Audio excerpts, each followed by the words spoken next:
Hello, দেখুন কালকে ছাড়লাম গাড়ি ঝাড়গ্রাম থেকে মঙ্গলদ্বীপ গাড়ি, শিলিগুড়ি এসে পৌঁছালাম।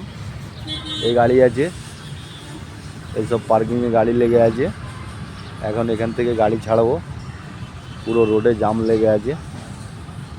এখন এখান থেকে গাড়ি ছাড়বো সিধা ডালখোলা রায়গঞ্জ হয়ে মালদা হয়ে অমরপুর জঙ্গিপুর হয়ে সিধা গাড়ি বেরিয়ে যাবে ঝাড়গ্রাম।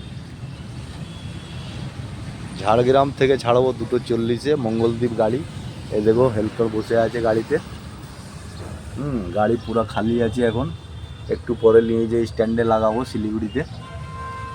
এখন পার্কিংয়ে আমরা দাঁড়িয়ে আছি। আপনারা লাইক করবেন, শেয়ার করবেন। আর যদি কারো শিলিগুড়ি থেকে ঝাড়গ্রাম যাবার থাকে সম্পর্ক করবেন, আর ঝাড়গ্রাম থেকে শিলিগুড়ি আসার হলে সম্পর্ক করবেন, মেসেজ করবেন। বাই, নমস্কার বন্ধুরা।